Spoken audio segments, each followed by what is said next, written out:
Have you ever worried about how to pack and carry your medications when flying? You're not alone. Nearly 70% of travelers over 50 take at least one prescription, and forgetting the rules can mean delays or even having your meds taken away at security. That's the last thing you want before a big trip. In this video, I'll walk you through the essential tips for senior travelers flying with medications in 2025, from how prescription bottles should be labeled to what you need to know about liquid medications, medical devices, and even keeping refrigerated meds safe on long flights. We'll also talk about adjusting your schedule across time zones and what to do if you ever need an emergency refill abroad. When it comes to traveling with medications, the very first thing to keep in mind is labeling. You'll want to carry your prescriptions in their original pharmacy bottles whenever possible.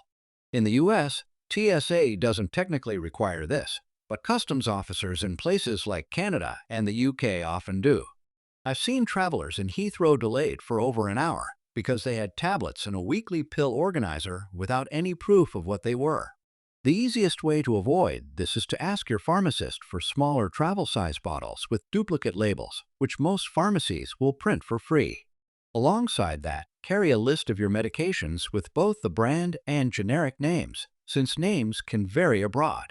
If you do like using a pill organizer, that's fine. Just make sure at least one original bottle is in your bag as backup. Avoid tossing pills into unlabeled plastic bags or writing your own labels, since those raise red flags.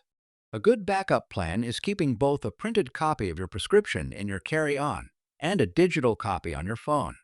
That way, if your meds are ever lost or questioned, you can quickly prove legitimacy. Another common area of confusion is the liquid rule. Most travelers still think all liquids must be under 3.4 ounces, but medically necessary liquids are exempt.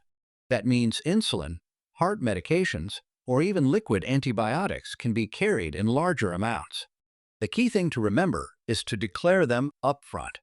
At TSA or CATSA in Canada, you simply tell the officer, "I'm carrying medically necessary liquids." They'll ask you to separate them for inspection, but they won't confiscate them if they're properly labeled. For example, I worked with a traveler flying from Toronto to Florida who carried two 6-ounce bottles of seizure medication with no issue because she declared it. What you don't want to do is put large liquid medications in checked luggage where temperature swings could ruin them. If the volume feels inconvenient, ask your doctor whether a concentrated version of the same drug is available. Many pharmacies can help with that, so you're carrying less liquid overall. If you travel with medical devices like CPAP machines, oxygen concentrators, or insulin pumps, documentation is essential. U.S. airlines like Delta or United will usually accept a simple doctor's note, but in Europe, carriers such as Lufthansa or British Airways often require a specific medical information form known as a MEDIF signed by your physician. The process can take a week, so it's smart to call your airline at least 72 hours before departure to ask what they need. The good news is these devices don't count against your carry-on allowance if they're in their original medical case. I once saw a passenger breeze through security with a CPAP they had registered in advance, while another spent nearly 40 minutes arguing at the gate because they hadn't notified the airline. Keep in mind that batteries for these devices must always go in your carry-on, not checked luggage. If you want a safety net, carry a letter from your doctor written in clear, simple English explaining the device and why you need it. That usually helps resolve any disputes on the spot. For those carrying medications that need refrigeration, such as insulin or biologic injections, keeping them at the right temperature can be tricky. Airplane cargo is not safe, so always keep them with you in the cabin. One product I recommend is a Frio cooling wallet, which uses water activation instead of ice packs, making it TSA-friendly and effective for hours. For long flights, a small insulated lunch bag with gel packs works well too, as long as you explain at security that they're for medical use. Flight attendants on airlines like Air Canada or Virgin Atlantic are usually willing to place medications in the crew refrigerator if you ask politely, which can be a lifesaver on a 10-hour flight. I've seen travelers use Frio wallets successfully for 12 hours straight, while those relying on frozen gel packs sometimes found them melted by halfway through. A word of caution: don't freeze the gel packs solid, because TSA may reject them if they appear like a block of ice. The best backup plan is to carry two sets of cooling solutions, one in use and one spare. so you're never left without. Crossing time zones adds another layer of complexity, especially for medications that need precise timing, like blood thinners. The safest way to handle this is with a gradual adjustment strategy. On shorter trips of less than 5 days, it's often best to keep taking your medications according to your home schedule. On longer trips, shift your dose by 1 hour each day until you match the local time. Let's say you take a pill at 8 a.m. in New York and you're traveling to London, which is 5 hours ahead. On the first day in London, take your dose at 1 p.m. local time, then adjust back toward 8 a.m. over several days. What you should absolutely avoid is guessing or taking double doses to catch up. If in doubt, your pharmacist can prepare a written time zone schedule tailored to your itinerary, often at no extra cost. Finally, let's talk about what happens if your medications are lost or stolen abroad.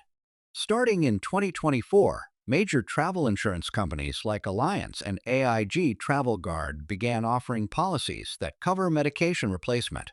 This is especially valuable because, in many countries, getting a new prescription can cost hundreds of dollars and take days. When buying travel insurance, look for plans that specifically include medication replacement services. Expect to pay about $20 to $40 more for that coverage, but it can save you enormous hassle later.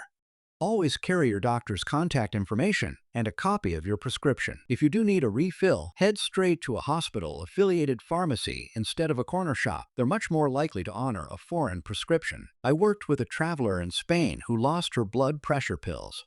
Alliance coordinated with a local doctor, and she had a refill in hand within 24 hours. Don't assume that US Medicare or the UK's NHS will cover you outside your home country. They won't. A smart backup is asking your doctor for what's called a vacation override refill. Pharmacies in the US and Canada often approve a 90-day supply if you provide proof of travel. All of these steps, keeping prescriptions labeled, declaring liquids properly, registering medical devices, storing refrigerated meds safely, adjusting your timing across time zones, and planning for insurance and refills make a huge difference. With just a little preparation, you can avoid the most common setbacks and focus on enjoying your journey with peace of mind.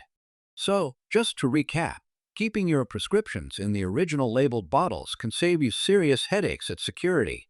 Declaring your liquid medications upfront makes screening smooth, and having travel insurance that covers emergency refills gives you peace of mind if anything goes wrong abroad. Now I'd love to hear from you. Which of these tips will you try first on your next trip? Or have you already had an experience flying with medications that other fellow senior travelers could learn from? Share it in the comments if this video was helpful. Subscribe for more senior travel tips like these.